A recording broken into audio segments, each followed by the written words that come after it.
kalah. Kita adalah sepasang luka yang saling melupa. Rahasia. Kepada nurani, kau adalah sebenar-benarnya suci. Hidup sebagai entitas paling lembut, tetapi harus dikungkung oleh ego dan dikhianati oleh nafsu, oleh logika. Kau tak pernah kelelahan meski terseok dan tersingkirkan oleh pemahaman-pemahaman hasil perhitungan otak kiri. Suaramu seringkali terdengar sayup dan lirih, yang sering datang di sela-sela lara yang mulai hadir, merangkak dan berbisik lembut melalui setiap denyut dan aliran darah yang tersebar ke seluruh raga ini. Raga yang tak ingin menyerah, meski harus berhadapan dengan keganasan isi kepala yang selalu membuat tak terkendali. Kepada nurani, sebelum mimpi menjadi pelarian paling rahasia bagi setiap jiwa yang kehilangan utaranya, diam-diam, bagian paling dalam dari nurani yang dijerat sunyi di sudut sepi ini merongrong, menjerit, memanggil jiwa yang mampu membebaskannya. Sebuah jeritan yang menyusup dalam setiap doa yang terucap, terbang, dan melesat ke ujung langit. Tempat semua doa bersemayam dan berlalu lalang mencari doa-doa lain yang saling memanggil. Sampai akhirnya semua doa sampai pada sang pemberi izin. Aku memeluk hujan dalam mimpiku, membiarkan diri ini dibasahi kasih.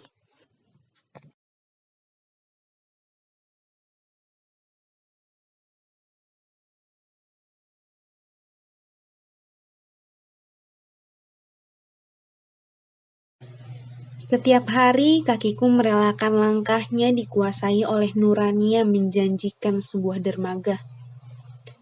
Sebuah tujuan dari setiap jiwa yang baru sampai dari kepergian. Sebuah ujung dari perjalanan yang berisi penantian dan perjuangan, atau bahkan dari pelarian. Sebuah pelipur dari sang lara. Senja menjadi waktu peristirahatan terbaikku di tepi sore. Aku begitu terlarut di bawah temaram yang mulai genit. Semburat jingga yang menari syahdu di ujung barat itu menggodaku, memanjakan pandangan dan jiwa. Sungguh, waktu terbaik untuk mengistirahatkan kepalaku dari resah yang seharian berkejar-kejaran. Namun, layaknya rangkaian peristiwa, alih-alih menjadi sebuah pemberhentian, sebuah titik henti untuk perjuangan, ternyata tujuan seringkali hanya sebuah samaran akan persinggahan. Ada makna yang malu-malu ingin dipahami, sebagaimana persinggahan dimaknai sebagai perhentian sementara.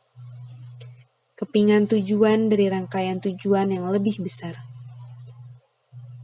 Untuk memahami sebuah rangkaian persinggahan dan perhentian, kita begitu sering dibuat hancur. Hancur dalam pikiran kita sendiri. Memang tidak mudah untuk hidup dengan isi kepala yang lebih liar dari badai laut yang mengejek para pelaut di sudut malam. Sebuah pertanyaan berebut untuk diurai. Semua masa lalu berebut ingin diingat. Kekhawatiran selalu menghantui setiap detik yang berlarian saat malam. Saat semua pikiran sedang ramai-ramainya berkumpul dan membuat gaduh dalam riuhnya kepalaku. Semua kenangan berlarian di pelataran langit. Semua luka dan duka merajai malam yang gelap. Namun, saat pagi berpendar, aku begitu hidup dan melupakan segala keresahan yang selalu mengganggu saat gelap. Setiap napas yang kuhidup begitu terasa segar dan penuh akan kesempatan. Semua kesempatan yang hadir itu selalu mengarahkan kita pada kemungkinan yang bercabang. Dalam menyikapinya, masing-masing kita pasti memiliki tonggak yang selalu kita pegang teguh sebagai prinsip. Ibuku selalu mengingatkan bahwa iman adalah sebuah pusaka yang untuk menjaganya, kita harus begitu terbentur dengan banyak kekecewaan dan godaan. Iman adalah roh dari setiap langkah yang kita arahkan pada setiap kesempatan yang akan kita ambil. Dibutuhkan tonggak yang kuat dan menancap begitu dalam untuk menjaganya tetap tegak. Saka akhirnya lahir sebagai doa yang ditancapkan dalam diriku.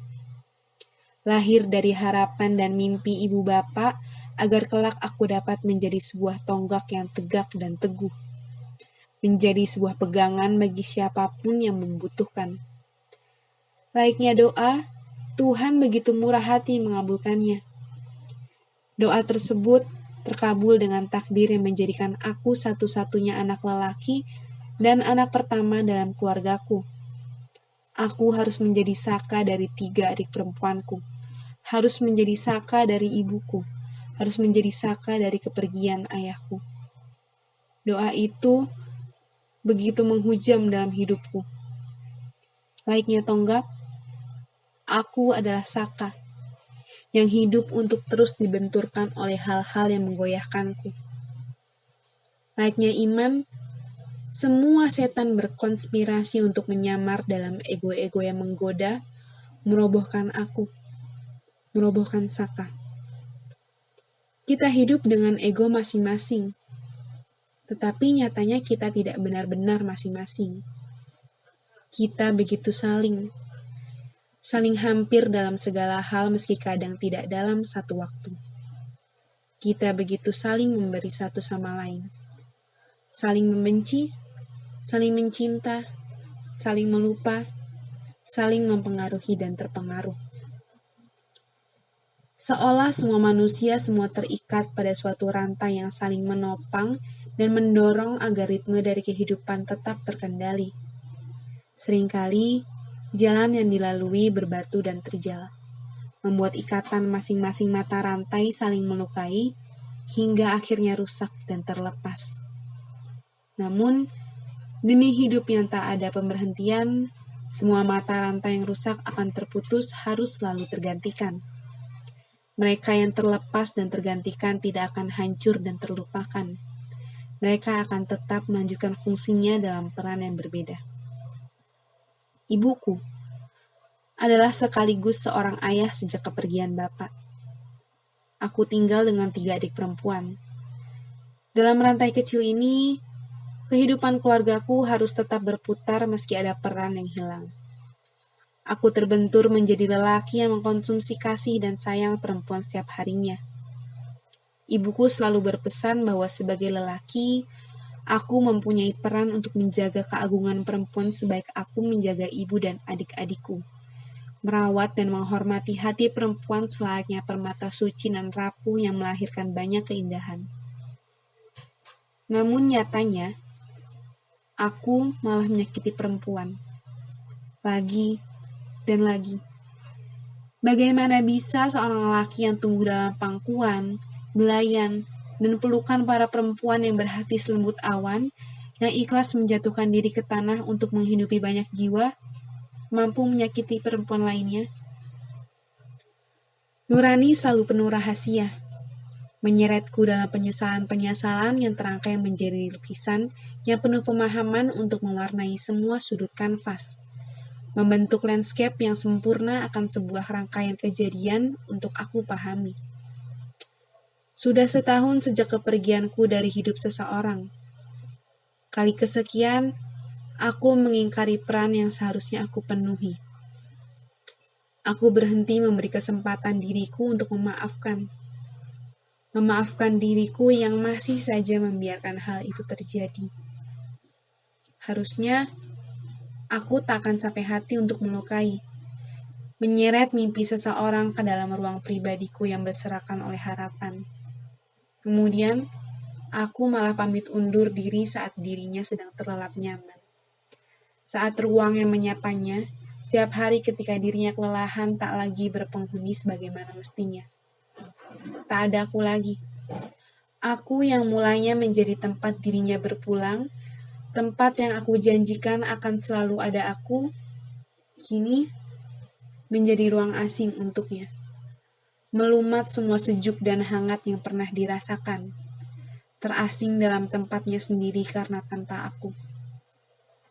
Aku yang pernah bercerita tentang luka, malah memberinya luka yang sebenar-benarnya. Tak ayal dirinya dibuat berduka hingga murka. Semua sumpah serapah menjelma menjadi amarah yang menghujam diriku. Aku hanya mampu bersembunyi di balik maaf dan alasan yang jenaka. Begitu tidak bisa diterima. Aku ditikam oleh semua benci yang ditancapkan oleh mereka yang aku lupai. Diriku juga ikut mencekik jiwa dengan semua rasa bersalah. Aku harus hidup sekarat dengan semua perih yang bersembunyi. Tidak ada tempat yang pantas bagi pelaku sepertiku. Tidak akan ada telinga yang mau mendengar semua perih yang lebih terdengar seperti sangkalan agar mau dimaklumi. Aku begitu kerdil, menciut, dan menyusut layaknya bocah yang dihadang oleh kakak kelas jagoan yang memaksa meminta gula-gula yang sedang kunikmati. Begitu tak berdaya dan sesak. Seperti ruang sempit yang berisi aku dan udara yang penuh kerendahan diri. Menekan dan menghimpit dada hingga aku kesulitan bernafas, kelelahan untuk bergerak, dan lolos dari semua pikiran yang mengerdilkanku. Membuatku ingin menyendiri dan menjauh dari semua orang, merasa terasingkan dari sekitar. Aku begitu ingin melarikan diri dari pikiranku sendiri, yang berkhianat dan bersekongkol dengan belenggu, yang mengikatku di bawah ketakutanku. Aku kelelahan untuk mencoba lagi, memberikan lagi diri ini kesempatan yang selalu punya potensi untuk tidak berhasil. Meski kesempatan terakhir yang diberikan Tuhan pun berhasil membawaku pada rasa bersalah yang semakin hari semakin menumpuk, menggumpal, dan mempersempit kepala dengan kebencian yang begitu menenggelamkan. Aku begitu terbenjara oleh semua rasa bersalahku. Sudah setahun, dan aku belum bisa begitu damai untuk sekedar memberi diri ini kesempatan, bahkan untuk sekedar menghirup kerelaan. Kadang, aku begitu membenci mereka yang membenciku. Mereka begitu punya alasan untuk mengutuk kepergianku. Begitu mempunyai tempat yang dapat diterima sebagai orang yang terluka. Sementara tempatku hanya penjara yang tersembunyi dalam palung rahasia dan bersanding dengan kehilangan-kehilangan yang tak mampu untuk tampak. Nurani, inikah dirimu? Apakah kau sebenarnya titisan neraka yang menjadikan raga ini sebagai budak untuk menyebarkan petaka, menebar luka di setiap perempuan yang sedang berduka? Padahal, raga ini sepatutnya menjadi saka. Sukma, aku begitu mencintaimu hingga tak ada kosakata yang bisa kugunakan untuk melukiskannya. Bila manusia-manusia lain memandang ke arahmu dengan tatapan yang seringnya membuat teka-teki di kepala, harapku kau berhenti untuk menerka dan memilih untuk tidak memedulikannya. Sebab, sebetulnya ada sebuah keinginan yang sejatinya kau mengerti bahwa itu tidaklah muluk. Tentang aku yang sering menangis terseduh berharap kau menyadari hadirku. Mengenai aku yang sebenarnya ada, namun teramat tiada pada batas pandangmu. Kepada Sukma yang selalu ingin mengakhiri waktunya dengan segera, bertahanlah untuk kesekian kalinya. Tak perlu lagi memaksa Tuhan untuk berkompromi dengan semesta agar menyetujui inginmu. Tak usah lagi bersusah payah untuk menggadaikan rasa agar pergimu tak menyebabkan kehilangan. Sukma, pahamilah bahwa aku menantimu kepada raga yang bersusah payah menjadikan dirimu tetap utuh. Meski di luar maupun di dalam segalanya tak lagi sama seperti sebelumnya. Serangkaian kisah yang pernah kualami menjadi alasan kuat mengapa aku harus merekam segalanya menjadi deretan huruf yang kemudian menciptakan makna. Aku lalu membiarkan segalanya mendarat dalam laman dunia maya tanpa pernah menunjukkan siapa aku. Sebab, hingga saat ini, mendengar aku mampu tapi bersuara aku tidak. Bukan secara harfiah. Akan tetapi lebih dari itu. Dunia ini bergejolak. Seluruh isinya memuntahkan cerita masing-masing, dan bisa memiliki seseorang yang bersedia mendengarkan dengan sepenuhnya adalah kemustahilan pada zaman seperti ini. Saat semua ego berperang untuk menunjukkan siapa yang lebih kuat. Mereka memanggilku Lara. Sejujurnya, aku benci dengan nama panggilan itu. Sebab, tak serupa arti yang orang tuaku sematkan pada Lara Alana. Pelindung, serta pengambil keputusan yang pintar dan menyenangkan. Lara bagiku sama artinya dengan kesedihan. Aku yang selalu diharapkan, selalu dipenuhi oleh hal-hal menyenangkan justru lekat dengan kesedihan yang menyebabkan luka. Bahkan kedekatanku dengan kehilangan tak lagi memiliki sekat. Aku mengerti bahwa hidup adalah tentang kehilangan-kehilangan yang tak akan pernah usai. Tapi, tetap saja, aku sama seperti manusia-manusia lain, yang mengutuknya habis-habisan lengkap dengan segala sumpah serapah.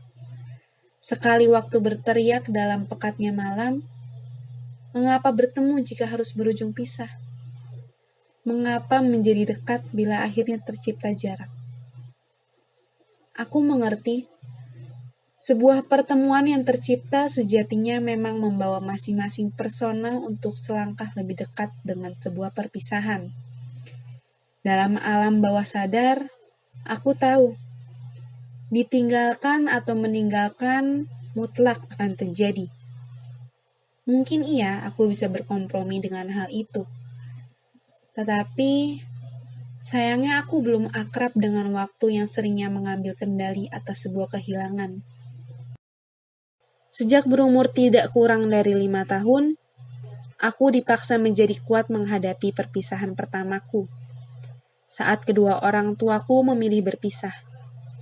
Padahal di saat yang sama, yang tampak di balik retina aku adalah kegembiraan yang tercipta antara anak dengan orang tua yang utuh. Aku pun terpaksa harus menghabiskan masa-masa sekolah dasar tanpa ditemani oleh seorang ayah. Karena aku pada akhirnya dipilih untuk dibesarkan oleh ibu. Meski tumbuh tanpa cinta pertama, tanpa seorang ayah yang katanya menjadi pelindung nomor 1, aku sama sekali tidak pernah menyesalinya. Karena tumbuh dan besar hanya dengan kasih sayang seorang ibu, ternyata tak membuatku kekurangan apapun. Banyak aku tahu orang di luar sana hingga detik ini masih memandang dan menilai dengan sebelah mata seorang anak yang tumbuh dalam keluarga broken home. Melebeli orang-orang sepertiku sebagai anak yang lahir dari sebuah kesalahan dan tidak akan pantas untuk mendapatkan bahagia bersanding dengan anak-anak mereka. Mengkhawatirkan hal-hal yang bersemayam di benak mereka, hingga lupa bahwa kuasa Tuhan tidak pernah hilang. Sebuah ketakutan bila nanti anak-anak berkeluarga dengan kami, maka anak dan kelak cucunya akan mengalami kegagalan yang serupa. Padahal, jauh di dalam benak kami ada sebuah pelajaran yang tersemat. Perihal suka duka menjadi bagian dari akibat sebuah kegagalan membina rumah tangga, hingga sebuah takdir Tuhan yang tak pernah bisa ditebak oleh manusia. Perihal jodoh yang entah akan dipisahkan oleh maut, atau justru karena sebuah keputusan. Wanita seharusnya dilindungi. Seluruh isi semesta sepakat dengan itu. Namun, lain halnya denganku. Sebab aku tak lagi mengenal bagaimana rupa ayahku. Sejak saat itulah aku mengikrarkan diri untuk bisa menjaga ibuku dengan seluruh kesempatan hidup yang Tuhan berikan. Mungkin disitulah doa dari namaku berguna. Aku dipilih Tuhan untuk menjadi pelindung untuk diriku sendiri, sekaligus bagi wanita paling mulia yang kumiliki, ibuku. Bila saja bisa, aku ingin untuk memaki dunia yang selalu kejam terhadapku. Tapi, di satu bagian dalam otakku, berulang-ulang timbul pertanyaan. Untuk apa memaki bila banyak hal yang lebih pantas untuk disyukuri? Semula kukira kehilangan hanya akan kualami pada masa kanak-kanakku saja. Sayangnya, aku salah. 5 bulan lalu aku mengalaminya lagi. Bila pada perceraian orang tuaku tak ada sedikit pun tangis yang terberai, entah karena mungkin aku belum mengerti bagaimana rasanya kehilangan sesuatu yang pernah dimiliki, atau justru aku tak diizinkan menjadi lemah di depan ibuku, lain halnya untuk kehilangan hal ini. Tepat pada usiaku telah resmi berubah menjadi 25, aku terbangun dengan mata sebesar bola pingpong sebagai akibat menangis semalam suntuk. Sebuah kisah klasik perihal meninggalkanlah penyebabnya. Ya, aku kembali ditinggalkan oleh seseorang yang berhasil membawa kabur rasa percayaku. Seseorang yang sejak 1 tahun lalu berjanji untuk menemani hari-hariku sebagai seorang kekasih, memilih meninggalkanku hanya karena wanita yang jauh lebih lihai, bersolek rupa dibanding aku. Dan yang lebih menyesakan lagi, wanita itu sejak 3 bulan terakhir terus berupaya menjadi seorang sahabat yang bisa kupercaya. Memang, aku seharusnya bisa menjadi sebenar-benarnya wanita, mengingat aku dibesarkan oleh seorang ibu. Aku seharusnya telah lihai memoleskan lipstik di bibir, sudah pandai mengenakan sepatu berjinjit yang di mataku jauh lebih pantas untuk melempari lelaki pengobrol janji-janji manis. Seharusnya demikian. Tetapi nyatanya, aku tidak. Memoleskan bedak di wajah saja aku seringkali risih. Aku lebih nyaman dengan sepatu kets butut yang sudah menemaniku sejak masa perkuliahan awal. Hebatnya, karena ketidakcakapanku menjadi sebenar-benarnya wanitalah aku ditinggalkan. Memiliki teman dalam hidupku adalah sebuah kelangkaan.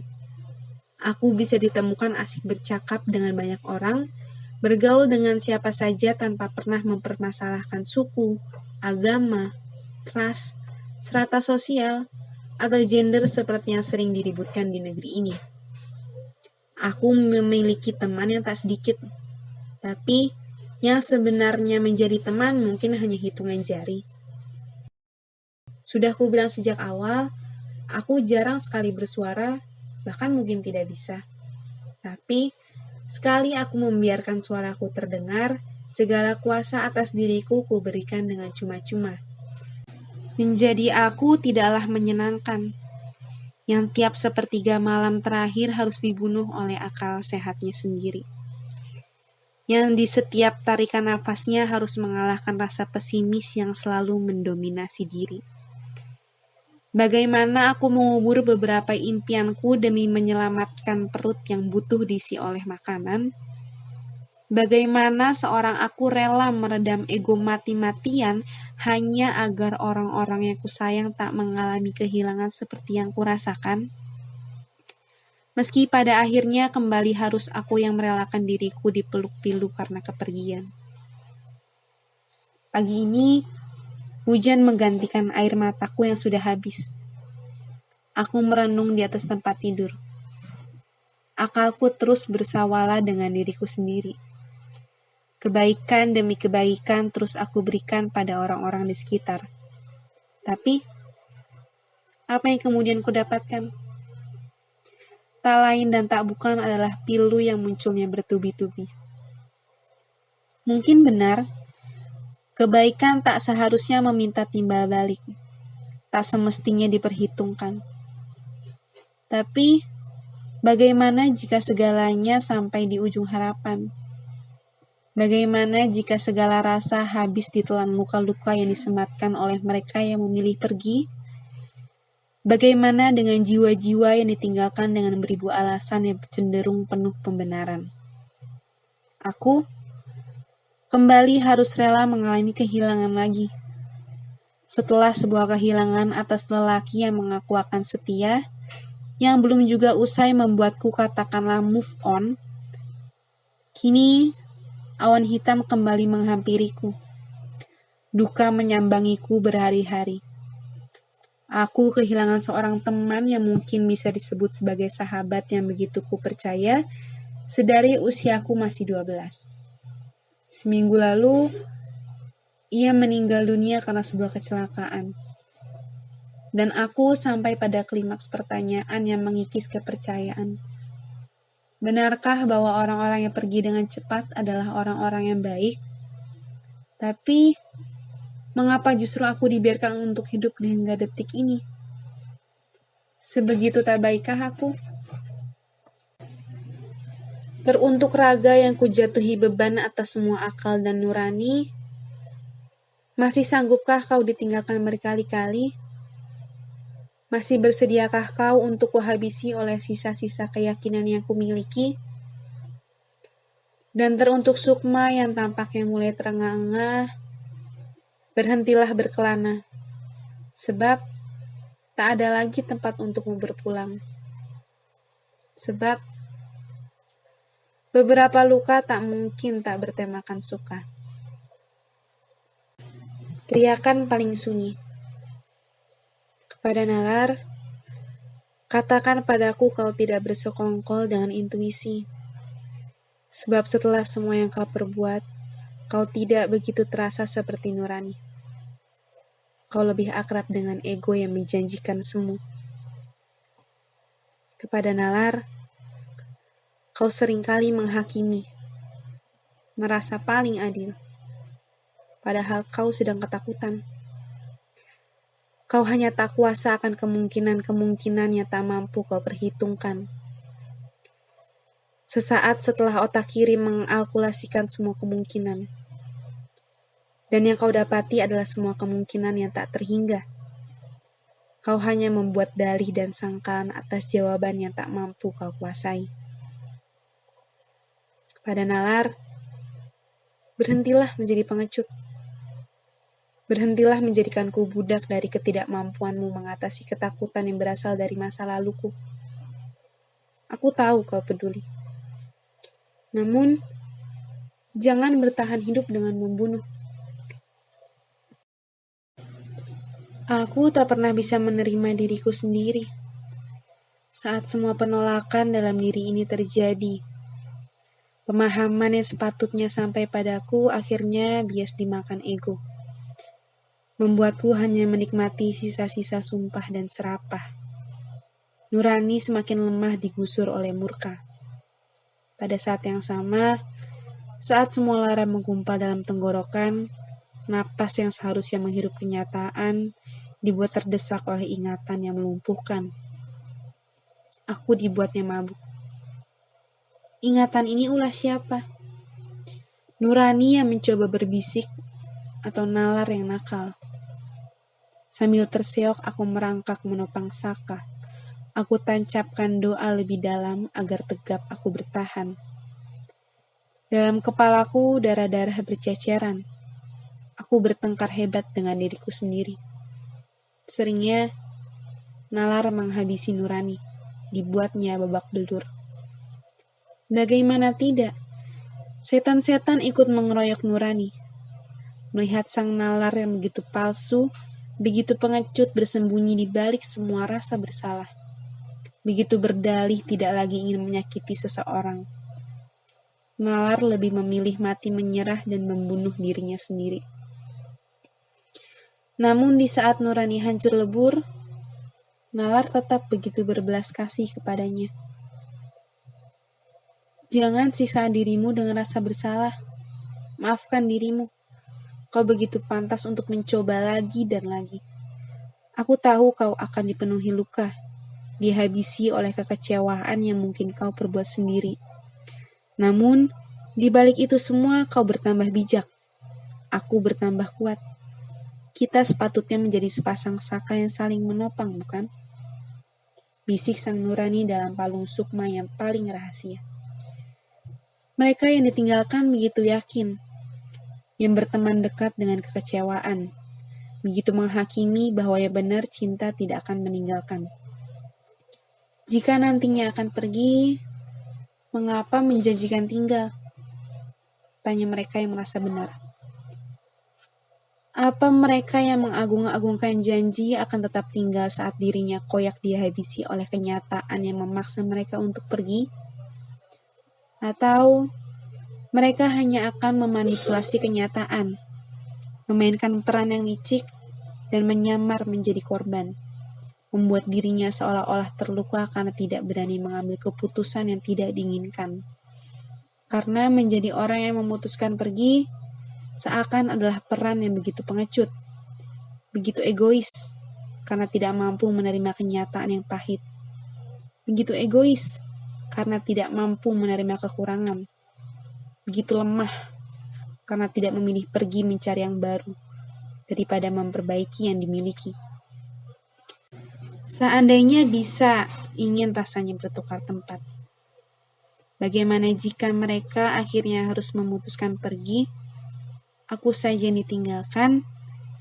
Bagaimana mereka bisa menghadapi kenyataan, terbangun dengan kehilangan rasa pada yang terkasih? Apa mereka akan mencoba memunculkan lagi perasaan hilang itu dengan berpura-pura tidak terjadi apa-apa? Dengan berpura-pura harus memiliki perasaan karena begitu tak sampai hati jika harus melukai? Apa mereka bisa menerima kehendak sang pembolak-balik hati dengan dihilangkan perasaan itu adalah tanda bahwa kita tidak diizinkan untuk bersama? Bagiku, ya, cukup bagiku. Perasaan yang hilang bukanlah sesuatu yang mampu untuk diperbaiki. Mungkin memang aku saja yang tidak ingin berusaha memperbaiki sesuatu yang sepatutnya diterima dengan lapang dada. Biar aku yang menjadi saka dalam iman yang kupegang teguh, bahwa hal yang dipaksakan tidak akan berjalan baik. Mungkin itu salah satu alasan paling pecundang yang tidak pernah aku sampaikan pada mereka. Aku memilih melukai seseorang saat itu. Merelakan kenyataan tentang apa yang dirasa tanpa mempertanyakan, tanpa berusaha lebih, meski itu menyisakan pertanyaan yang penuh luka. Pun, dia yang terluka sebenarnya merupakan sebuah jawaban bahwa aku tidak cukup baik bagi dirinya. Tuhan mengizinkan kita berdoa dengan cara kita, tetapi seringkali kita tidak menerima jawaban Tuhan dengan caranya. Tak terasa sudah setahun ini aku melupakan doa yang terpatri dalam diriku. Aku telah melarikan diri dari peran yang seharusnya aku tegakkan. Saka boleh dihujani ribuan nalar yang menggoyahkan, tetapi Saka sepatutnya tetap berdiri. Ibu tak pernah bosan mengingatkanku akan berkonsistensi. Terbentur, tersungkur, lalu berdiri. Lalu terbentur lagi, tersungkur lagi, lalu berdiri lagi. Menjada wajada. Aku lupa untuk bersungguh-sungguh. Saka boleh saja goyah selama tidak menyerah.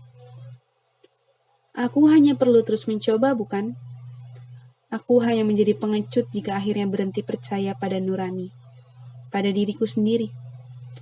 Semua ketakutan lama-lama terasa seperti dalih yang mendukungku untuk berhenti berusaha.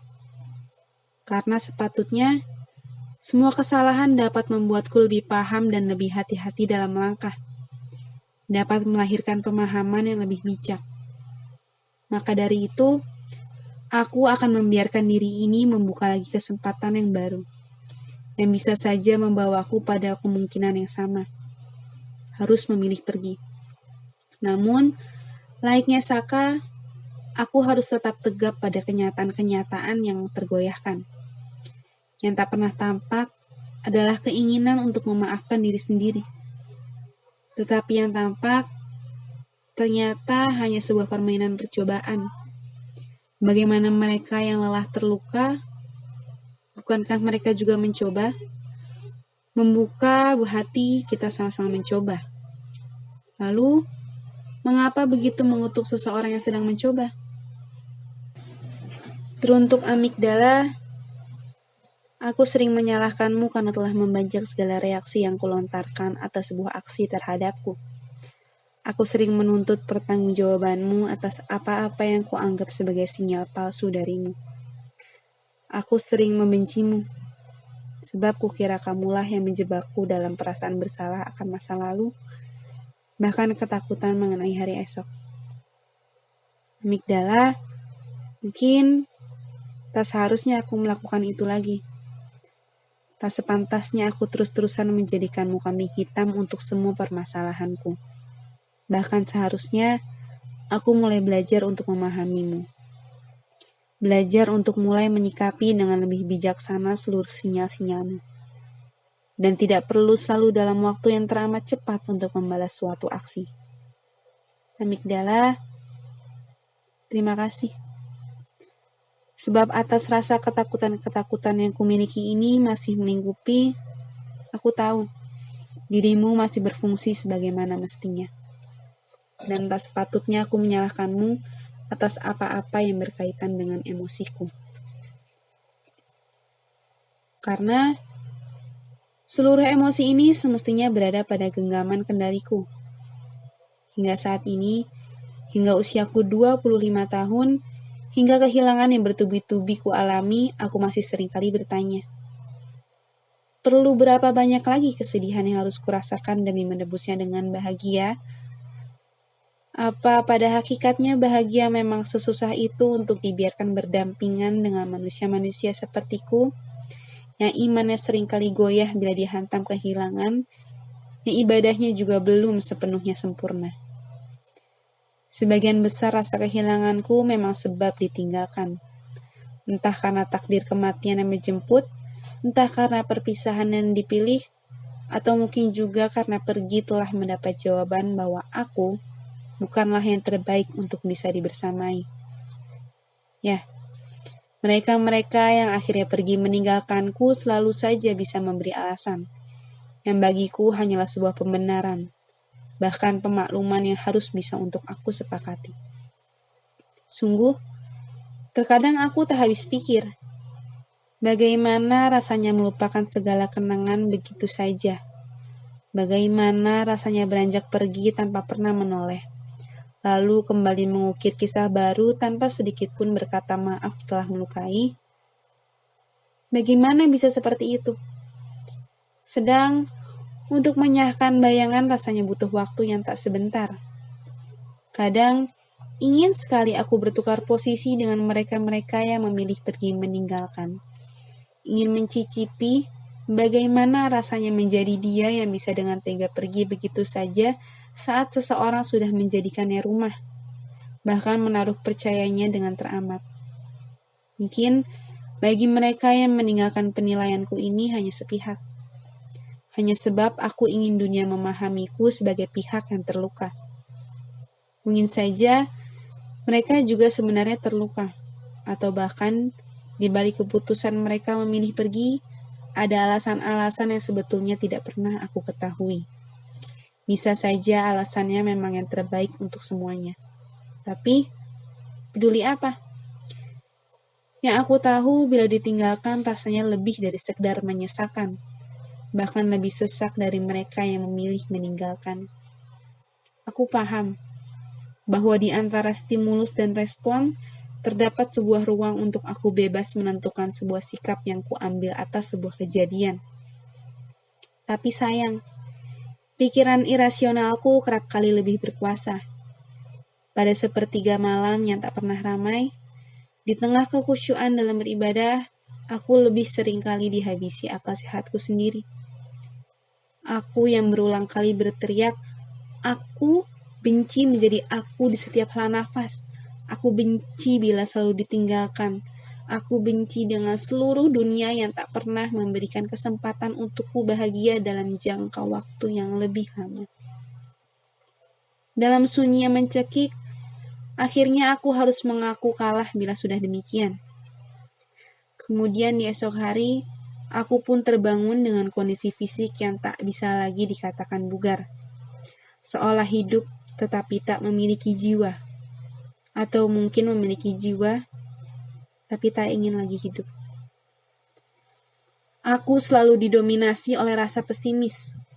Ketakutan yang sebetulnya tercipta oleh sebab banyak ekspektasi yang diam-diam bersembunyi.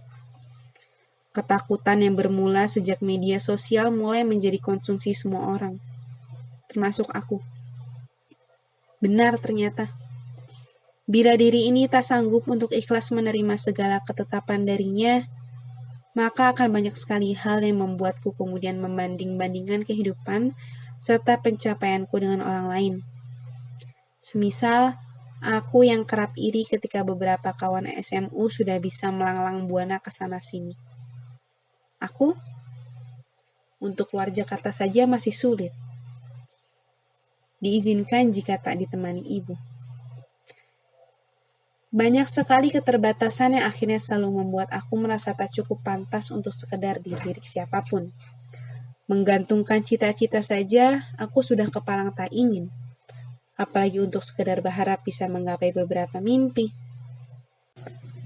Aku, di atas semua ketakutan yang kumiliki untuk percaya pada pertemuan, pada akhirnya memilih untuk membiarkan harapku tumbuh kembali. Memberanikan diriku siap bila esok harus kembali membuka diri atau bahkan membuka hati pada orang lain. Sebab bila aku terus mengurung diri ini bersama penyesalan, sudah barang tentu esok, lusa, hingga hari-hari ke depan, tak ada lagi nikmat Tuhan yang bisa aku syukuri. Aku memberikan kesempatan ini bukan untuk orang lain, tapi untuk diriku sendiri. Sebuah kesempatan bagiku untuk bisa menerima dan memaafkan diri atas semua keputusan yang telah dipilih dan segala ketetapan yang Tuhan berikan.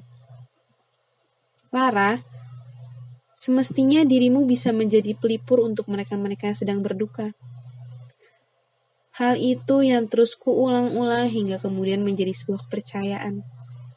Setidaknya untuk diriku sendiri. Untuk aku berani mengarungi dunia yang sering kusebut-sebut tidak adil ini. Sepasang kemungkinan. Kesempatan. Kau adalah akar dari semua kemungkinan.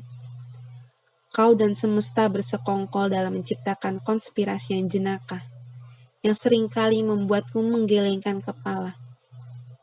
Tak jarang aku dibuat dulu hancur dan koyak, sebelum akhirnya menengadah malu saat melihat semua rentetan kejadian yang kau persembahkan. Melukiskan konstelasi paradigma yang begitu menawan. Kesempatan, sampaikan pada sang pemberi kemungkinan. Dia begitu romantis dengan segala kejutannya. Aku sering tersipu malu saat dia mengejekku.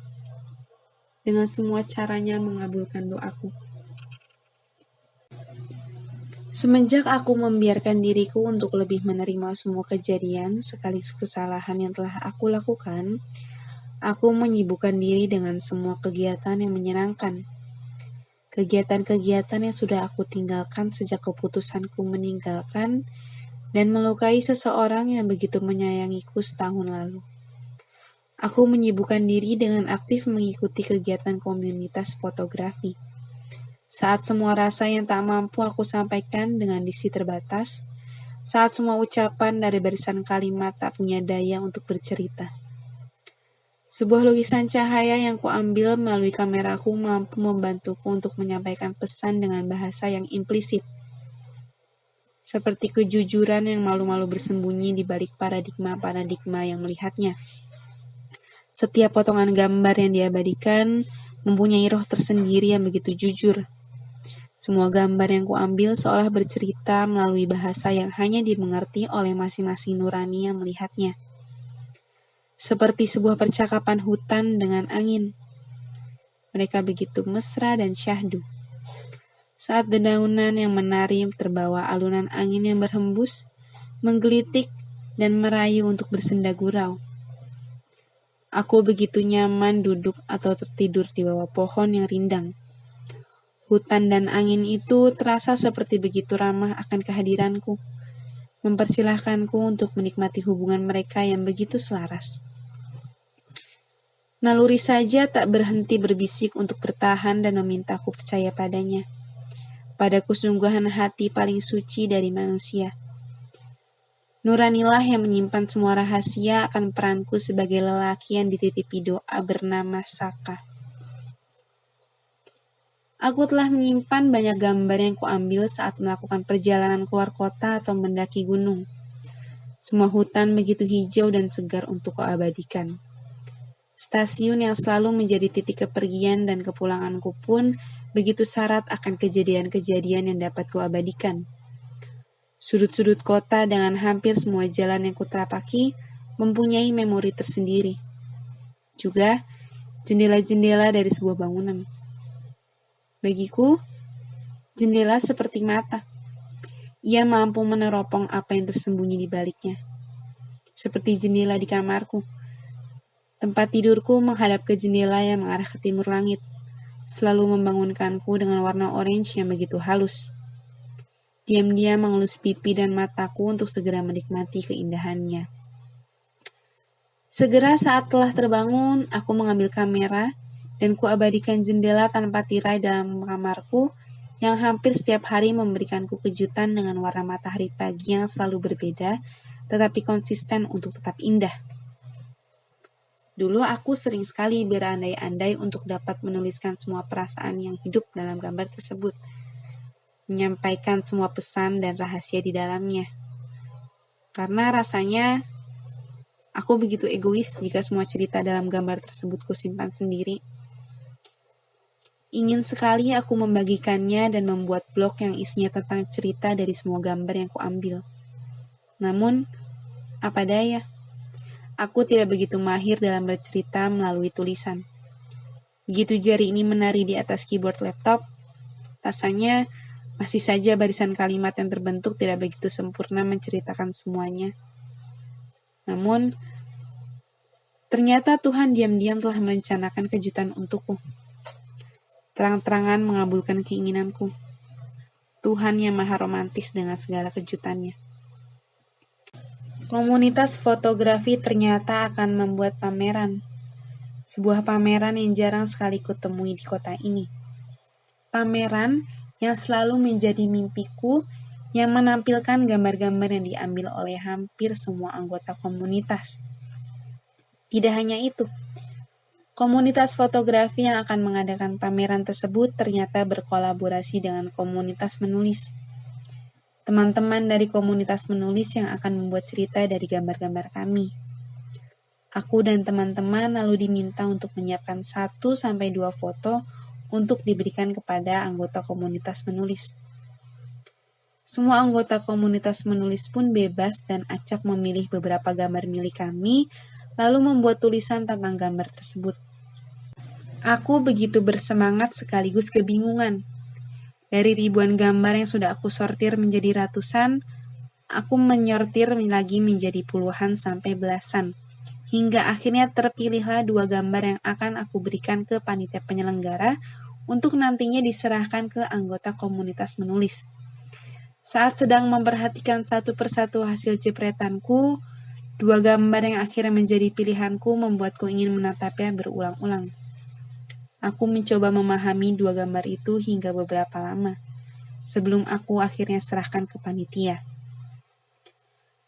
Ada sesuatu yang rasanya berhasil menyentuh nurani. Kemudian kepalaku mendadak sibuk untuk menerjemahkan apa yang sebenarnya terasa. Menerjemahkan pesan yang ingin disampaikan oleh 2 gambar tersebut. Sampai saat aku kelelahan mencari penjelasan dalam kepalaku, di titik akhir aku menyerah untuk mencoba memahami. Aku akan berserah saja pada seseorang yang mungkin dapat menerjemahkan pesan apa yang bersembunyi dalam kedua gambar itu. Sekali lagi, aku mencoba menaklukkan ketakutanku akan hidup. Sekali lagi, aku membiarkan diri ini berperang melawan isi kepala. Sekali lagi, aku menyusuri hari dengan perasaan was-was yang masih saja menguntit. Sekali lagi, bisakah terjadi sebuah keajaiban untuk aku terima dengan bahagia? Tanpa harus meraung karena ditinggalkan, tanpa harus terseduh karena keberpisahan, tanpa harus terluka atas sebab perbuatan. Dan di setiap pertemuan yang kelak memisahkan, aku hanya bisa berserah. Hanya untuk sekali lagi, aku membiarkan diriku mengikuti kemana angin mengarah. Aku sadar, aku tak bisa terus-terusan hidup seperti ini. Hidup dengan diselimuti kabut kesedihan dalam kurun waktu yang tak sebentar. Aku pada akhirnya berusaha berani untuk kembali membuka diri. kembali membiarkan diri ini bisa dijangkau oleh orang lain. Meski jadi memang jauh lebih berhati-hati. Aku telah mengunci masa lalu yang diam-diam menggerogotiku dalam sebuah kamar yang gelap. Walau terkadang ketika lengah bertandang, aku membiarkannya bebas menari-nari dalam benak, menghujaniku dengan keputusasaan untuk sekedar mencoba hidup. Aku tak pernah memberitahukan siapapun atas apa yang sering aku alami ini. Aku takut jika kemudian mereka menganggapku gila. Aku tidak gila. Aku hanya belum sanggup untuk mengalahkan pikiranku sendiri dengan telak. Bila sudah begitu, aku hanya mampu mengutarakan segalanya dalam sebuah tulisan. Membiarkan jemariku menari di atas keyboard hingga lupa waktu. Membiarkan setiap aksaraku berlabuh dalam dunia maya yang aku jadikan rumah. Ya, rumah. Bagiku, blog pribadi yang sudah kutitipkan banyak tulisan itu adalah sebenar-benarnya rumah untukku. Ialah tempat aku kemudian memilih pulang. Ialah tempat yang tak pernah memandang aku aneh bila aku memberinya hadiah yang mampu membuat orang lain mengernyitkan dahi. Aksaraku tak pernah bisa menjadi jelas tergambarkan. Kalimatku tak bisa dengan mudah untuk dimengerti. Aku selalu merasa butuh sesuatu untuk bisa memvisualisasikannya. Aku bukan penulis andal. Bahkan tak pernah sedikit pun aku menyebut diriku sebagai penulis. Aku hanyalah seorang yang bisa merasakan hidup sesudah menuliskan sesuatu pada blogku. Seseorang yang di dalam kepalanya seringkali dibuat pusing sebab banyak huruf, kalimat, serta diksi yang berbondong-bondong mencari jalan keluar. Dari setiap huruf yang terjalin hingga menemukan maknanya sendiri, aku merasa bebas menjadi aku yang sesungguhnya. Seperti itulah arti menulis untukku. Membuat candu dan menjadi sebuah kebutuhan primer. Sementara 1 tahun lalu, aku akhirnya memutuskan untuk ikut sebuah komunitas menulis. Komunitas yang akhirnya memberikan kesempatan padaku untuk bertemu dengan orang-orang baru. Orang-orang yang selalu suka dengan wangi buku yang sudah menguning. Bertemu dengan kawan yang betah berlama-lama menghabiskan waktu di toko. Entah untuk membaca, tenggelam dalam sepi yang menenangkan, atau sekedar menghirup udara yang dipenuhi harum lembaran kertas baru. Bertemu dengan mereka tak ubahnya membuatku kembali terlibat dalam dialog-dialog yang melanakan. Dialog yang berhasil mengubah hari yang semula hanya berwarna hitam dan putih, kini sedikit demi sedikit memiliki warnanya. Aku akan dengan mudah ditemukan tengah duduk sendirian di sebuah kedai kopi bertemankan buku serta laptop kesayanganku. Atau aku bisa saja ditemukan di tempat-tempat yang aku anggap sakral, seperti stasiun, bahkan bandara. Hanya ditemani sebuah buku agenda dan pena. Aku menyukai tempat-tempat itu, sebab menjadi simbol dari sebuah pertemuan dan perpisahan. Pada tempat itulah isi kepalaku seringkali mendapatkan bahagianya, meski tak jarang membuatku kembali terjerat dalam kenang masa lalu. Membuatku semakin percaya bahwa pertemuan hanya selangkah mendekatkanku pada perpisahan. Pertemuan yang begitu dirindukan. Lalu lalang orang menyebabkan banyak sekali kesibukan. Orang-orang yang selalu menampilkan beragam ekspresi ketika sedang duduk di ruang tunggu, bahkan saat berdiri di peron. Perpisahan yang tak ingin disegerakan beserta pelukan-pelukan hangat yang terekam di depan mataku, begitu ingin kuabadikan dalam sebuah foto. Aku selalu mencoba untuk mengabadikannya. Tapi, apa daya kemampuanku untuk memvisualisasikannya tidak semudah jariku menari di atas selembar kertas atau di atas keyboard. Setiap kali aku mencoba memotret, hasilnya tak akan pernah seperti yang aku harapkan. Tak akan bisa seperti saat aku menyaksikan sebuah pameran foto yang di setiap gambarnya memiliki pesan-pesan tersirat yang begitu mampu membuatku terhanyut. Aku mungkin terlahir tidak memiliki bakat dalam dunia fotografi. Jangankan untuk mendapat sebuah gambar yang menyimpan makna, untuk memotret dengan fokus saja aku masih sering kewalahan.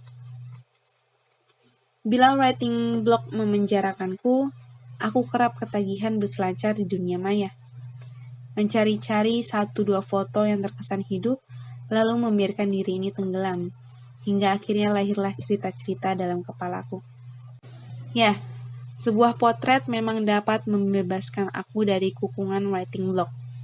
Aku seringkali membiarkan diri ini bermimpi kalau suatu hari nanti Tuhan berikan keajaiban aku bisa membuat tulisanku menjadi lebih hidup dengan sebuah foto. Sebab manusia biasanya akan lebih mudah menangkap sebuah makna tulisan jika ada visualisasi yang disandingkannya. Lalu kau tahu, Tuhan dan semestanya seringkali membuat kita menggelengkan kepala hingga berdecak kagum. Terlampau banyak kejutan yang diciptakan.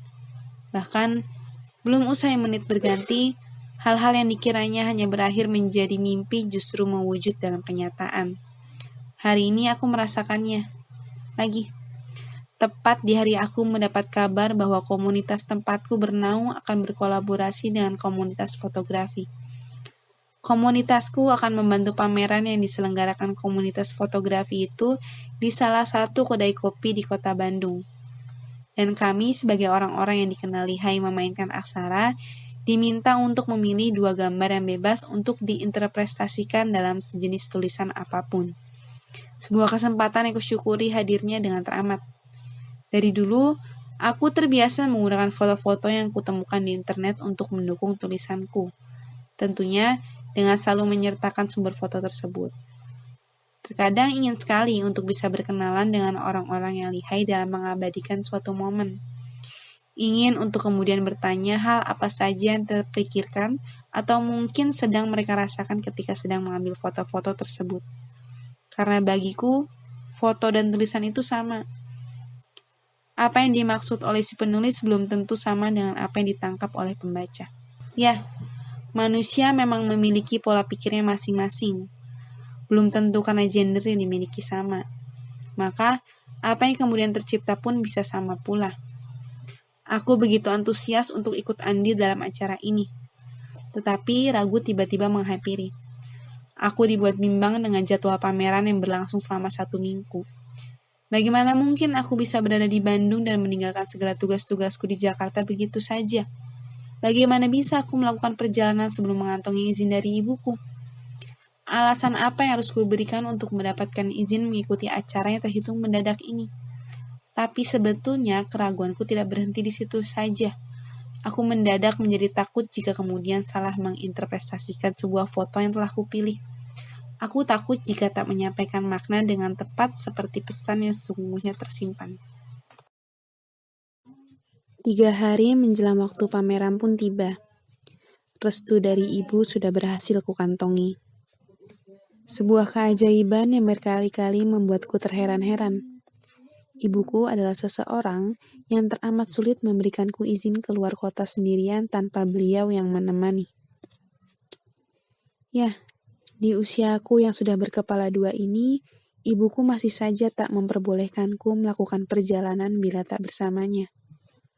Mungkin baginya aku masih belum bisa dilimpahi tanggung jawab sebegitu besarnya untuk berada di kota yang tak memelukku sedari buayan. Tapi, entah mengapa kemarin malam saat aku meminta izin untuk mengikuti sebuah pameran di Bandung, beliau memperbolehkanku begitu saja tanpa mengajukan syarat apapun. Mungkin sebab aku berkata jujur, atau mungkin beliau tahu aku sedang butuh berlibur setelah sekian lama berkutat dengan kemacetan Jakarta. Tak ada yang tahu dengan pasti. Hanya ibuku dan Tuhan yang tahu jawabannya. Satu yang pasti, aku harus bisa menjaga kepercayaannya dengan kembali lagi ke rumah tanpa sedikit pun keluhan yang terlontar. Hari ini, komunitasku akan berkumpul untuk memulai membagikan foto-foto yang bebas kami pilih dan kami buatkan 2 buah tulisan. Selama perjalanan dari rumah menuju kafe buku di Bilangan, Jakarta Selatan, pikiranku berkelana membayangkan foto-foto seperti apa yang nantinya akan terhampar di depan mataku.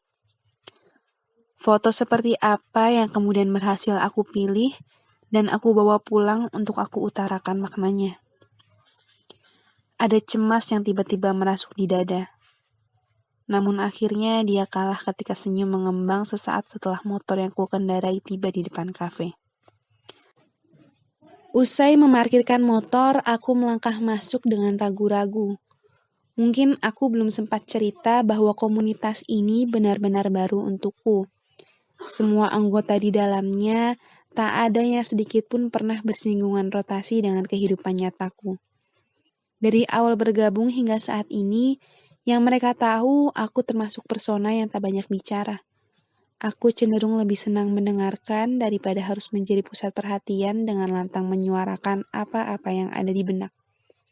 Ya, mereka mengenalku sebagai aku yang berada di dunia maya. Aku yang bisa menyulap aksara-aksara itu menjadi kalimat yang kelam dan menyedihkan. Seorang teman yang memanggil namaku berhasil membuyarkan lamunan. Ternyata sudah ada beberapa kawan yang berdatangan. Mereka tengah asik bertukar cerita satu sama lain. Ada yang membahas film, buku, bahkan politik yang sedang memanas di negeri ini. Aku menyalami mereka satu persatu, menampilkan mimik muka yang biasa aku gunakan di depan orang banyak. Menyembunyikan duka, menampilkan suka. Tidak perlu waktu lama, aku sudah berhasil masuk dalam percakapan-percakapan yang mereka bangun. Setertutup apapun aku dengan mereka, semua selalu menyambutku dengan tangan terbuka. Mereka mungkin mengerti bahwa aku hanya belum siap untuk bisa bersuara gamblang. Itulah kenapa akhirnya aku betah menghabiskan waktu dengan komunitas ini. Sudah hampir 1 jam berselang, ketua komunitasku akhirnya menjelaskan maksud dan tujuan kami berada di sini. Setelahnya, ia mungkin membagikan foto-foto yang bebas untuk kami pilih. Saat tiba giliranku memilih, aku terhenyak dengan banyaknya foto yang seketika bisa membuatku tenggelam. Dan lupa bahwa aku masih berada di tengah keramaian. Aku terhipnotis dengan semua foto yang disajikan. Semua memiliki roh masing-masing. Semua seolah bersuara untukku agar menuangkan memori, bahkan pesan yang terekam dalam bidikan kamera. Hingga bingung aku dibuatnya. Aku mungkin menjadi anggota yang paling lama menentukan pilihan. Tapi, sungguh, aku tengah mempertimbangkan foto mana saja yang bisa aku interpretasikan dengan benar. Di tanganku, hanya tersisa 30 foto yang bisa aku pilih. Ada beberapa foto yang membuatku seketika kebanjiran aksara. Namun, pada 2 lembar foto terakhir, aku seolah dibawa kembali pada memoriku beberapa waktu belakangan. Tentang sebuah kehilangan sebagai akibat perpisahan, serta tentang pertemuan yang sebenarnya akan menjauhkan. Lagi, hayalanku menghilang saat aku sudah ditegur oleh ketua komunitas sebab terlalu lama memilih. Aku akhirnya menyerahkan 28 foto kembali padanya, dan menyimpan 2 foto yang terakhir kulihat untuk kubawa pulang serta mulai untuk mengerti maksudnya. Aku tak sabar untuk pulang, tak sabar untuk berulang-ulang menatapnya dan membiarkan aksaraku bersanding dengan foto itu. Malam menjelang. Aku buru-buru pamit dengan kawan-kawanku sebab ibuku sudah berulang-ulang menanyakan kapan aku pulang. Yang terpikir olehku adalah pulang sesegera mungkin bila ingin izin untuk aku berangkat ke Bandung tetap diberikan. Di sepanjang perjalanan pulang, aku lagi-lagi membiarkan diri ini melamun dan kemudian digerogoti pertanyaan, siapa sebenarnya fotografer dari foto yang kubawa pulang ini? Dan apa sebenarnya maksud dia mengabadikan momen seperti ini? Bahkan, menjadikannya objek untuk bisa dilengkapi ceritanya. Aku melihat kamu di persimpangan. Aku memilih kamu bukan sekedar persinggahan. Dan untuk selangkah menuju pertemuan.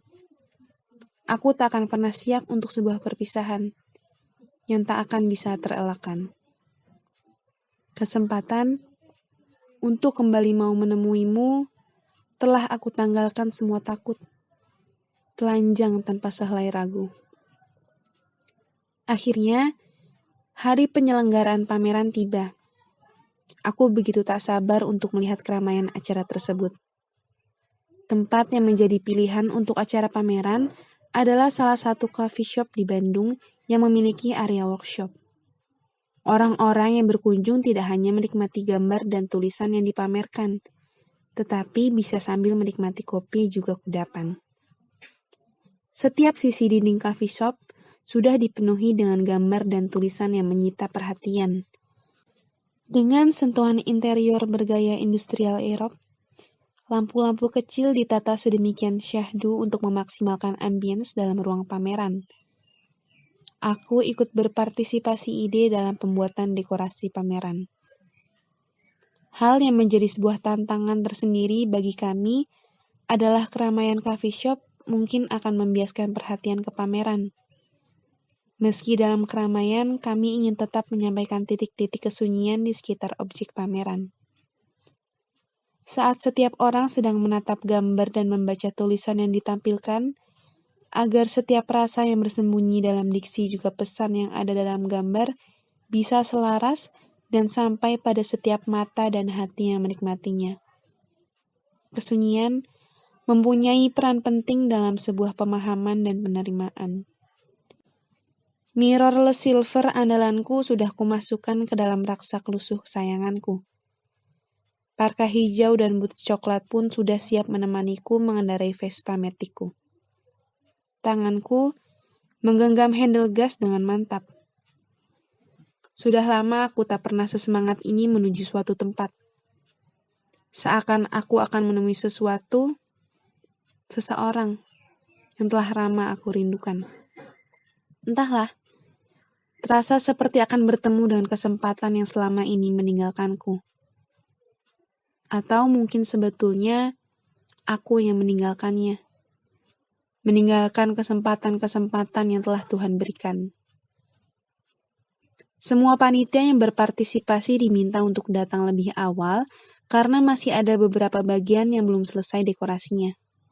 Untungnya, acara baru akan dimulai pukul 1 siang, tepat saat coffee shop dibuka. Panitia masih bisa mempersiapkan dekorasi yang belum selesai. Bandung, hari ini cukup redup. Awan bergelayut sedang senang-senangnya membuat orang-orang gelisah akan turunnya hujan beberapa hari ke belakang, hingga akhirnya gerimis jatuh. Kedai-kedai kopi dan tempat makan di Bandung akan menjadi pelarian paling melankolis. Sesampainya aku di coffee shop, beberapa teman-teman dari komunitas fotografi tampak sedang asyik menikmati kudapan. Gelas-gelas kopi menjadi mediator untuk berbincang dengan rekan-rekan dari komunitas menulis yang juga telah hadir. Segelas kopi selalu bisa menjadi dewi cinta untuk mempertemukan paradigma-paradigma yang membeku dalam kepala, yang saling mencari pelarian. Percakapan hangat pun akan terlahir dari wanginya yang khas. Aku menyapa teman-teman yang sedang asyik mengobrol dan berkenalan dengan beberapa anggota komunitas menulis. Setelah beberapa saat, kami lalu memutuskan untuk melanjutkan beberapa dekorasi yang belum selesai karena masih ada beberapa gambar dan tulisan yang belum mendapatkan tempat di dinding-dinding coffee shop. Ada hampir 100 gambar dan tulisan yang dipamerkan.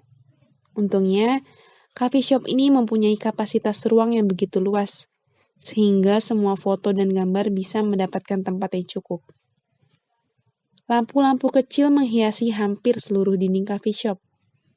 Bar tempat orang-orang memesan minuman tak luput kami hiasi dengan barisan lampu kecil menggantung. Gemerlap yang menambah kehangatan pada setiap tamu yang akan memesan. Sembari membantu penyelesaian dekorasi, aku mencari-cari di mana gambarku diletakkan.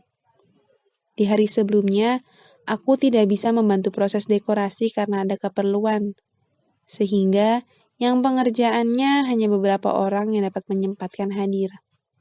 Namun rasanya, aku tidak ingin terburu-buru melihatnya. Aku ingin menikmati dulu satu persatu gambar dan tulisan yang terpajang. Sudah hampir pukul 1 siang, anggota komunitas fotografi Bandung dan penulis pun tak henti berdatangan. Aku tak sempat berkenalan dengan mereka semua. Namun, aku berbincang dengan 1-2 orang dari anggota komunitas menulis. Salah satu mereka mengatakan bahwa anggota komunitas ada yang datang beberapa dari luar kota. Belum semua hadir. Katanya, acara ini menarik banyak minat dari anggota komunitas. Sampai-sampai mereka kewalahan karena gambar terbatas. Tapi banyak sekali anggota yang ingin ikut berpartisipasi. Salah seorang panitia tiba-tiba berbicara agak keras dari arah pintu masuk.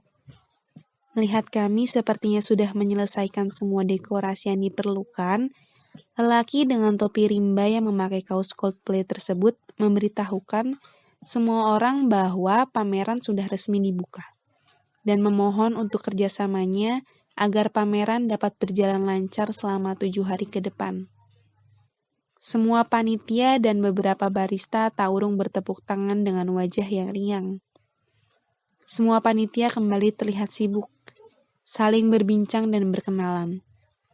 Aku lebih suka menikmati suasana ini dan mengabadikannya dalam beberapa gambar yang kuambil. Aku lalu duduk di meja bar memesan segelas cappuccino panas dan sepotong cinnamon roll bread untuk mengajal perutku yang mulai lapar. Sementara itu, pengunjung coffee shop mulai berdatangan. Terlihat sepertinya mereka cukup terkesima dengan dekorasi coffee shop yang tidak biasa mereka lihat setiap harinya. Para panitia pun ikut berbincang dengan beberapa pengunjung yang menikmati gambar-gambar dan tulisan yang dipamerkan. Yang lebih menarik bagiku adalah pertemuan para pemilik gambar dan pemilik tulisan. Mereka seperti sedang mengikuti kencan buta. Tiba-tiba dipertemukan dalam satu sudut dinding yang meleburkan mereka dalam sebuah percakapan hangat tentang tulisan dan gambar yang menyatu. Tiba-tiba, aku teringat akan gambarku. Aku belum menemukan gambarku sedari tadi. Saat aku beranjak, tiba-tiba duduk di dekatku seorang perempuan dengan rambut ekor kuda. Syal merah marun yang melekuk leher membuatnya terlihat lebih hangat. Sehangat wajahnya dengan bibir yang melemparkan senyum ke arahku, dan mata hitam bercahaya. Aku dibuatnya terlalu menikmati mata yang bercahaya itu. Seperti konstelasi. Aku membayar senyumnya, kemudian memalingkan wajah kembali ke cangkirku. Nuraniku seperti sedang digoda untuk terpesona, tetapi nalarku menolak karena terlalu malu. Dari sudut mata, aku mengamati saat ia melepaskan jaket yang menutupi bahunya. Sepertinya kebasahan karena gerimis di luar sudah mulai turun. Secangkir cappuccino panas pun dipesannya. Dengan kamera di sebelah cangkir cappuccinoku, gadis bersyal marun itu sepertinya paham kalau aku salah satu bagian dari penyelenggara acara ini. Matanya lalu terlihat sibuk mencari orang dalam keramaian coffee shop. Seolah sudah menemukan siapa yang dicari, ia meninggalkan kursi di depan bar dengan tas dan jaket yang sengaja ditinggalkan. Sepertinya gadis itu salah satu anggota komunitas menulis, karena dia terlihat sedang menyapa beberapa teman yang sedang berkumpul dan berbincang dengan beberapa temanku dari komunitas fotografi. Tak kusadari, ternyata mataku diam-diam mengikuti kemana dirinya pergi. Aku mendapati diriku keheranan, dan aku tidak menyukainya. Tapi sepertinya aku menikmatinya, dan aku tetap heran. Kemudian, aku teringat lagi akan gambarku. Akhirnya aku beranjak dari bar tempatku duduk. Sengaja aku meninggalkan tas dan jaket parkaku di kursi bar, lalu meminta barista untuk tidak membersihkan cangkirku. Aku akan kembali ke kursi ini. Sembari berkeliling melihat gambar dan tulisan, aku menyapa beberapa rekanku dan berkenalan dengan teman-teman baru dari komunitas menulis. Bercerita tentang gambar dari para fotografer dan tulisan dari para penulis. Aku begitu takjub dengan tulisan-tulisan mereka yang begitu padat dengan rasa. Diksi yang begitu liar, tetapi tetap tunduk pada perasaan yang disampaikan. Kepala mereka sepertinya dipenuhi oleh puisi yang berebut ingin ditumpahkan di atas kertas. Para fotografer pun sepertinya dibuat begitu luluh. Semua perhatian mereka begitu lantah oleh cerita para penulis. Aku yakin beberapa dari teman-teman fotografer telah jatuh dalam tulisan yang dibuat para penulis. Akhirnya, aku menemukan gambarku. Seorang lelaki yang mengenakan jaket tebal sedang berlari di bawah hujan. Gambar itu Kuambil tepat saat kakinya menginjak genangan air hingga membentuk sebuah mahkota dari air yang terciprat. Gambarku terletak di tengah dinding ruangan paling besar. Tak heran, aku kesulitan menemukan gambarku karena banyak orang sedang melihat-lihat di situ. Aku berjalan mendekati gambarku. Mataku merangkak melihat tulisan di sebelahnya. Semakin jelas tulisan itu terbaca, semakin aku terdiam. Tak terasa aku begitu terlarut menikmati setiap kata yang disajikan. Barisan diksi seperti bersenandung dalam nurani. Begitu syahdu hingga membuat nalarku ikut sendu dan berhenti memikirkan apapun selain kalimat-kalimat yang merayu. Aku masih tak percaya bahwa tulisan yang ada di depanku begitu dapat menceritakan perasaan yang tidak kupahami saat melihat dua gambar yang kupilih untuk ada di depanku sekarang. Aku seperti dibawa dalam sebuah kejadian dalam setiap kata yang bercerita, menyaksikan langsung bagaimana cerita tersebut terjadi, menjadi saksi bagaimana kata-kata tercipta dari kepala yang menjadi saksi dari rasa yang sedang terjadi. Aku masih terpatung hingga kalimat yang paling terakhir, hingga menyisakan sebuah kata yang sepertinya adalah nama dari seseorang yang menuliskan rangkaian kata ini. Lara. Sebuah pilihan. Aku pernah ada di samping hingga segala keluh usai. Aku pernah ada di dekat, kemudian dianggap sebagai rumah. Aku pernah datang, lalu sekarang memutuskan hilang. Bukan tanpa sebab, tapi juga bukan harus menjelaskan. Semua orang meneriakan luka. Semua rasa menjeritkan duka. Semua kehilangan menyimpan tangis. Semua kepergian menyisakan kenangan. Tidak terkecuali aku, kamu, dan mereka. Kita semua berkesempatan menjadi korban. Kita semua sebenarnya adalah pelaku. Menjadi yang ditinggalkan, kerapnya mengaku lebih terluka. Tapi sayangnya lupa bahwa meninggalkan tak pernah semudah menyembuhkan luka. Kamu tidak akan pernah merasa bila tak mengalami. Kamu tidak akan tahu bila tak pernah melalui. Hingga nanti kamu akan mengerti bahwa kepergian bukanlah yang aku pilih. Bahwa kepergian tak akan pernah ingin aku jadikan tujuan. Bahwa pada kepergianlah aku membiarkan diriku terluka. Tanpa harus kamu tahu, tanpa harus kamu mengerti. Sebab, kepergian ini adalah takdir yang tak pernah ingin dijadikan pilihan. Namun, bertahan aku tak lagi tak mampu. Hingga kemudian aku dibuat menyerah. Bahwa ketetapannya memang mengarahkanku untuk melangkah meninggalkanmu. Lara. Perjalanan, jika pada akhirnya ini akan menakdirkan sebuah pertemuan lagi, aku telah siap bila kemudian harus melangkah bersisian. Sebab aku tak ada kuasa untuk menolak, apalagi mencegah sebuah garis takdir yang telah Tuhan tetapkan. Entah mengapa Jumat sore kali ini, jalanan di Jakarta cukup lenggang. Aku sedang dalam perjalanan menuju stasiun Gambir. Petang ini aku berangkat menuju Bandung seorang diri. Ya, aku sengaja memisahkan diri dari anggota komunitasku yang memutuskan berangkat esok pagi. Aku hanya sedang ingin menikmati perjalananku sendirian.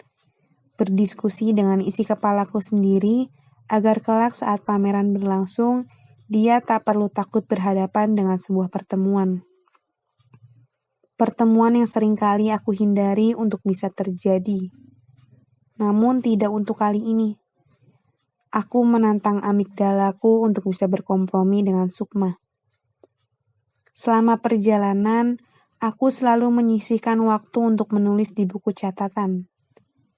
Entah kenapa, setiap melakukan perjalanan, Kepala ini tidak bisa berhenti untuk menumpahkan isinya. Mungkin karena perjalanan selalu lekat dengan pertemuan dan perpisahan, yang memang begitu dekat dengan kehidupan manusia, terutama dengan diriku. Atau mungkin juga karena di setiap gerbongnya selalu ada cerita yang menarik untuk direkam. Seperti halnya seorang bapak yang sedang tertidur di sebelahku.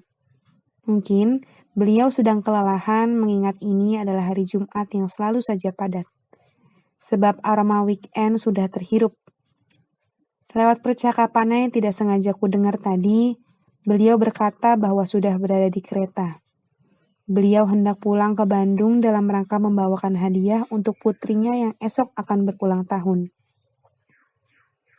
Ada haru yang diam-diam menerobos masuk dalam relungku. Aku tahu kasih sayang orang tua memang takkan pernah lekang oleh waktu. Tetapi mungkin itu tidak berlaku bagi ayahku yang hingga saat ini tak pernah sedikit pun mencari tahu keberadaanku. 3 jam berlalu dengan aku yang lebih banyak tertunduk menulis sembari menikmati alunan lagu yang berputar dari telepon genggamku. Akhirnya, aku sampai juga di Bandung. Sembari berjalan menuju pintu keluar, kembali aku mulai bertanya-tanya pada semesta. Kali ini, takdir apa lagi yang akan aku alami? Seperti apa lagi Tuhan akan menuntun aku untuk belajar mengenai kehidupan? Lamunanku terhenti ketika ada wanita yang menyerukan namaku. Kebetulan, aku dijemput oleh sahabatku yang memang sedang mengenyam pendidikan hukum di salah satu perguruan tinggi negeri di Bandung. Ya, selama di Bandung, aku akan bermalam di kosannya. Hawa sejuk Bandung memang selalu berhasil membuatku ingin seharian berada di balik selimut. Hingga tak terasa, jam sudah menunjukkan pukul 11. Hari ini adalah hari pameran mulai dibuka. Hujan yang sedari tadi masih malu-malu untuk hadir, berubah meningkatkan volumenya saat aku tiba di depan coffee shop bergaya industrial Europe ini. Aku mulai melangkah masuk setelah sebelumnya berpamitan dengan sahabatku yang langsung berangkat menuju kampusnya. Aroma kopi mulai menghujani hidung saat aku mulai membuka pintu. Suasana hangat mulai menjalari tubuhku sesaat setelah aku mengedarkan pandangan, menyapu ruangan yang sudah didekorasi apik hingga sedemikian rupa. Kedai kopi ini ternyata sudah mulai ramai dipadati oleh pengunjung serta anggota komunitas fotografi dan menulis. Terlihat dari beberapa orang yang mulai bergerombol membadati meja-meja yang tersedia. Aku mengambil kursi di depan bar, lantas memesan 1 cangkir cappuccino pada barista yang sedari tadi sibuk melayani pengunjung yang datang silih berganti. Sembari melepaskan jaket jeansku yang sedikit basah oleh gerimis selama perjalanan tadi, mata ini masih sibuk mencari-cari wajah yang mungkin ku kenali. Hingga tanpa sengaja mata ini bersitatap dengan lelaki yang jika boleh kutebak pasti adalah anggota komunitas fotografi. Sebab di sebelahnya ada sebuah kamera yang tergeletak. Entah bagaimana bisa, senyum tiba-tiba saja kulemparkan ketika mata kami saling beradu. Setelahnya aku tersadar dan lekas menatap ke arah lain. Dan beruntungnya, aku menemukan temanku berada tak jauh dari tempatku berada. Sesudah menitipkan tas dan jaketku pada barista tadi, aku segera menuju tempat teman-temanku berkumpul. Aku mulai menyapa teman-temanku yang ternyata sudah mulai bertukar nama dengan beberapa anggota komunitas fotografi. Entah mengapa, aku merasa seolah ada yang menatapku, tapi tak begitu kupedulikan. Sebab isi kepala ini masih terjerat pada mata yang tadi kutatap. Mata yang menyiratkan banyak cerita, namun tak pernah bisa secara gamblang terungkap. Sukmaku merajuk bila aku tak mengakui bahwa aku sedang terhanyut pada kedua bola mata tadi. Mendadak kepalaku pening.